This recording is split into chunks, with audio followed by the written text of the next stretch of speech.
Confusion ആയല്ലോ. എന്താടി വട്ടായ? ഇങ്ങനെയാണെങ്കിൽ എനിക്ക് വട്ടാവും, ഇതാണെങ്കിൽ കറക്റ്റും ഇതാണെങ്കിൽ വലുതും. ഞാൻ ഏതെടുക്കും? കറക്റ്റ് എടുത്താൽ കുറച്ചാളോടെ കഴിയുമ്പോ ചെറുതാവില്ലേ?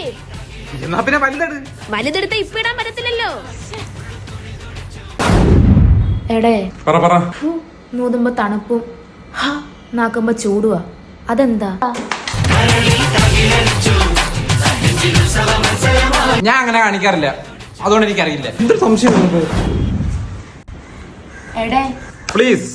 എടാ അതല്ല, പിന്നെന്താ? +2 കഴിഞ്ഞാൽ എനിക്ക് എഞ്ചിനീയറിന് പോകാൻ ആഗ്രഹം. പക്ഷെ എന്റെ 10 കൂട്ടുകാരടുത്ത് ചോദിച്ചാൽ 100 കോളേജിന്റെ പേര് പറയും. ഏത് കോളേജിൽ പോവും? എന്ത് ചെയ്യും? ഓ ഇതാണോ? ഇതിനുള്ള വഴി ഞാൻ പറഞ്ഞുതരാം.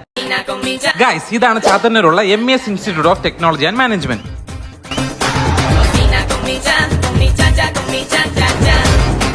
Mechanical engineering, civil engineering, electrical and electronics, electronics and communication, computer science engineering, artificial intelligence തുടങ്ങിയ എല്ലാ ബിടെക് കോഴ്സുകളും PG കോഴ്സായ MBAയും ഏറ്റവും മികച്ച ലാബ് സൗകര്യങ്ങളും ഉന്നത നിലവാരമുള്ള ഫാക്കൽറ്റികളുടെയും പ്രതിജ്ഞാബദ്ധമായ ക്ലാസുകൾ, ഏറ്റവും മികച്ച ലൈബ്രറി സൗകര്യം, പ്രകൃതി രമണീയമായ ക്യാമ്പസ് കോളേജിനെ വേറിട്ടതാക്കും. കൂടാതെ ജില്ലയിലും പുറത്തേക്കുള്ള ബസ് സൗകര്യങ്ങളും ഇവിടെ ഒരുക്കിയിട്ടുണ്ട്. +2 മികച്ച മാർക്ക് നേടുന്നവർക്കും കീം എക്സാമിൽ മികച്ച റാങ്ക് നേടുന്നവർക്കും മെറിറ്റ് അടിസ്ഥാനത്തിൽ ഫീസ് സൗജന്യം. പഠനത്തിൽ ഉന്നത നിലവാരം പുലർത്തുന്ന വിദ്യാർത്ഥികൾക്ക് മികവുറ്റ പ്ലേസ്മെന്റ്സും ലഭ്യമാണ്.